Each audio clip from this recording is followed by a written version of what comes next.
So hello everyone, art and culture की एक नई सीरीज़ हमने शुरू की है जो प्रीलिम स्पेशल को ध्यान में रखते हुए हमने बनाई है। आज का जो टॉपिक है वैदिक लिटरेचर है और हम इसको बहुत ही आसान शब्दों में जितने भी वैदिक लिटरेचर हैं उसके क्या इंपॉर्टेंस हैं, फिर उसके क्या क्या इम्पैक्ट है आज की सोसाइटी में, और ये सारी चीज़ें आज के हम लेक्चर में डिस्कस करने वाले हैं। तो मैं आप सभी का स्वागत करता हूँ आई सोशल के चैनल पे। तो लेट्स गेट स्टार्टेड। तो अगर हम वैदिक लिटरेचर को देखें तो वैदिक लिटरेचर को हम दो पार्ट में डिवाइड कर सकते हैं। ठीक है, वैदिक लिटरेचर को दो पार्ट में डिवाइड कर सकते हैं। एक को बोलते हैं श्रुति श्रुति लिटरेचर, दूसरे को बोला जाता है स्मृति लिटरेचर। स्मृति लिटरेचर, श्रुति की अगर हम लिटिल मीनिंग की बात करें तो श्रुति का जो लिटिल मीनिंग होता है टू हियर, जैसा सुना। ठीक है, टू हियर। और बेसिकली श्रुति उन लिटरेचर को माना जाता है जिनको समझा जाता है कि they were the actual words of God. ठीक है, they were the actual words of God. तो श्रुति वो लिटरेचर है जिसको कहा जाता है they were the actual words of God. और ये भगवान ने ये सारी चीज़ें, जो श्रुति लिटरेचर का जो पूरा कंटेंट है, भगवान ने ऋषियों को इन स्टेट ऑफ समाधि इन स्टेट ऑफ समाधि रिवील करी थी। तो इसी वजह से जो श्रुति लिटरेचर होता है वो ऑथरलेस होता है। ऑथरलेस, श्रुति लिटरेचर को ऑथरलेस माना जाता है। श्रुति लिटरेचर का कोई लेखक नहीं है। जैसे वेद हैं, वेद श्रुति लिटरेचर माना जाता है, वेदों का कोई लेखक नहीं है।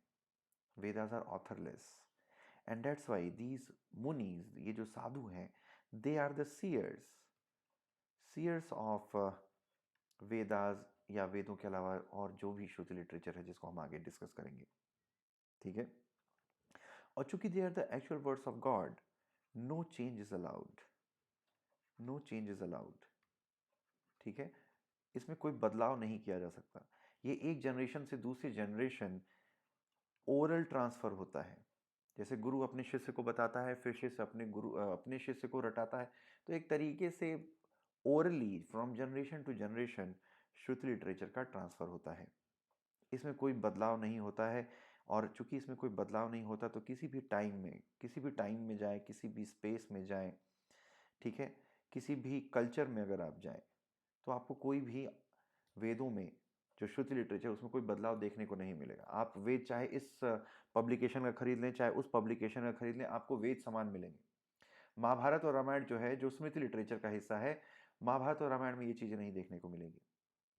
आप अगर पब्लिकेशन चेंज होगा तो चेंज होता है।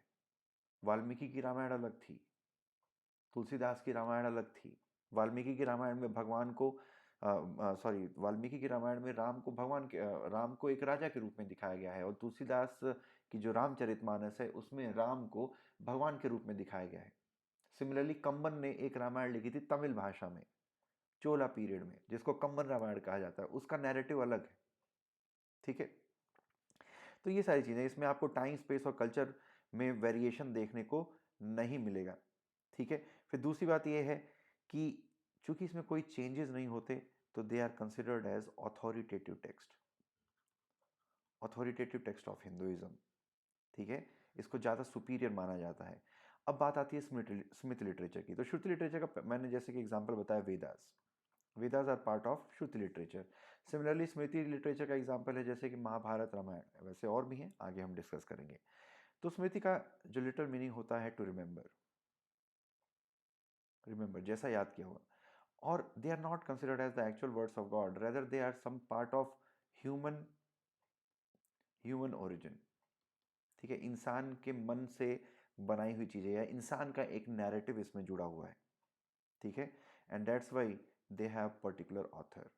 जैसे महाभारत को हम बोलते हैं कि वेद व्यास ने लिखी थी, रामायण को हम बोलते हैं वाल्मीकि ने लिखी थी। उसी तरीके से बाकी जितने भी स्मृति लिटरेचर हैं उनका कोई ना कोई लेखक है। और चूंकि they are considered as human origin, तो changes are allowed. Changes are allowed, समझ में आ रही बात? Changes are allowed. मान लो कि कोई एक घटना है, तो एक घटना को चार अलग अलग रिपोर्टर्स ने कवर किया, तो चारों रिपोर्टर अपने अपने हिसाब से उसी सेम घटना को लिखने की कोशिश करेंगे। ठीक है, कोई लेफ्ट विंग का रिपोर्टर है तो अपने हिसाब से लिखेगा, कोई राइट विंग का है तो राइट विंग के हिसाब से लिखेगा। उसकी जैसी आइडियोलॉजी होगी, जैसी उसका बेंट ऑफ माइंड होगा, उसी तरीके से वो अपने सामने के इवेंट्स को इंटरप्रेट करता है। तो इसमें ह्यूमन ओरिजिन होने की वजह से इसमें चेंजेस अलाउड होते हैं। ठीक है, इसमें चेंजेस अलाउड होते हैं, और चेंजेस अलाउड होंगे तो इस वजह से आपको टाइम, स्पेस और कल्चर के हिसाब से आपको स्मृति लिटरेचर में बदलाव देखने के लिए मिलेंगे। और चूंकि इसमें ये वेरिएबल है, तो that's why they are considered less authoritative,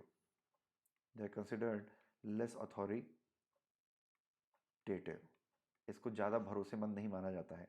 तो इसी वजह से अगर देखा जाए तो सनातन धर्म में वेदों को सुपीरियर माना गया है महाभारत या रामायण से या पुराणों से। ठीक है, चलिए अब एग्जाम्पल के थ्रू देख लेते हैं। तो जो श्रुति लिटरेचर है, इसके एग्जाम्पल हैं आपके वेदास इसके एग्जाम्पल हैं। फिर वेदों में देखें तो सबसे पहले ऋग्वेद आता है, फिर आता है आपका यजुर्वेद, फिर उसके बाद आपका आता है अथर्ववेद, फिर उसके बाद आपका सामवेद। ऋग्वेद में मंत्रास के बारे में बात की गई है, मंत्रों के बारे में, रिलीजियस मंत्रास के बारे में। यजुर्वेद में बेसिकली रिचुअल्स, सनातन धर्म या ब्रह्मैनिकल हिंदुइज्म की जो रिचुअल्स हैं उसके बारे में बात की गई है। अथर्ववेद में अगर आप देखें तो मैजिकल फॉर्मूलाज की बात की गई है, मैजिकल फॉर्मूलाज। फिर सामवेद में बात की गई है म्यूजिक की। तो ये इनका कोर है। ठीक है, ये इनका कोर है। फिर दूसरी चीज आती है वेदास के बाद आती है आपकी ब्राह्मणास। बेसिकली ब्राह्मणास में बात की गई है हाउ टू परफॉर्म वैदिक रिचुअल। फिर श्रुति लिटरेचर में आता है आपका अरण्यकास में बताया गया कि टू परफॉर्म वैदिक रिचुअल्स। तो वेदास देखा जाए तो व्हाट की बात करते हैं, ब्राह्मणास देखा जाए तो हाउ की बात करते हैं, हाउ टू परफॉर्म दोज वैदिक रिचुअल्स। अरण्यकास में दिखाया जाता है कि रैशनाले, वाई टू परफॉर्म दोज वैदिक रिचुअल्स, उसके पीछे रैशनाले क्या है, लॉजिक क्या है। फिर चौथा श्रुति लिटरेचर का पार्ट आता है उपनिषद। ठीक है, उपनिषद का लिटरल मीनिंग होता है उप यानी कि नियर,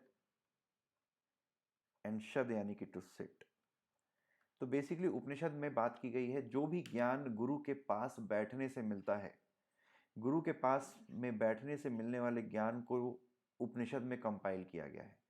तो इसी वजह से उपनिषद देखें तो क्वेश्चन एंड आंसर फॉर्मेट में होते हैं, यानी कि शिष्य अपने गुरु से कुछ सवाल पूछता है, जैसे कि गुरु जी आत्मा क्या है, ईश्वर क्या है, मरने के बाद क्या होता है, जीवन का मकसद क्या है, पाप पुण्य क्या होता है, स्वर्ग और नरक क्या होता है, अच्छा कर्म और बुरा कर्म क्या होता है।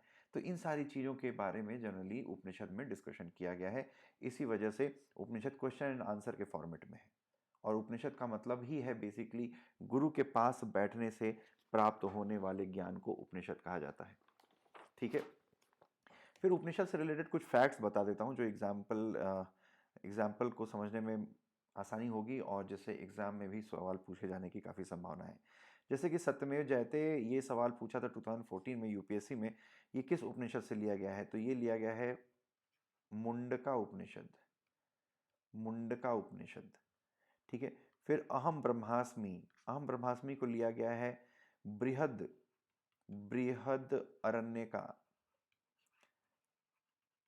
अरण्य का उपनिषद से। फिर उसी के अलावा अगर आप देखें तमसो माँ ज्योतिर्गमय, इसको भी बृहद अरण्य का उपनिषद से लिया गया है। फिर गायत्री मंत्र, आपको पता होगा गायत्री मंत्र ऋग्वेद से लिया गया है। ठीक है, गायत्री मंत्र को ऋग्वेद से लिया गया है। फिर वसुधैव कुटुंबकम, जो ये वाक्य है वसुधैव कुटुंबकम कि पूरा संसार ही घर है, इसको लिया गया है आपके महा उपनिषद से। तो ये कुछ इंपॉर्टेंट बातें हो गई आपकी श्रुति लिटरेचर से संबंधित। अब अगर हम स्मृति लिटरेचर की बात करें, जैसा कि मैंने बताया था कि महाभारत, रामायण, गरुड़ पुराण, शिव पुराण, विष्णु पुराण, ठीक है। तो महाभारत प्लस रामायण प्लस जितने भी पुराण हैं, जितने भी पुराण हैं ये इसके हिस्से हैं। फिर उपवेदा, उपवेदा भी स्मृति का हिस्सा है। फिर उपवेदा के अलावा वेदांगा, ये भी स्मृति का हिस्सा है। उसके अलावा जितने भी चालीसा हम पढ़ते हैं, दुर्गा चालीसा, हनुमान चालीसा, ये सब कुछ भी अगर हम देखें तो स्मृति लिटरेचर का हिस्सा है, ठीक है, स्मृति लिटरेचर का हिस्सा है। तो इस चीज़ को थोड़ा समझना ज़रूरी है कि किस तरीके से श्रुति और स्मृति के बीच में हम डिफरेंस क्रिएट कर सकते हैं।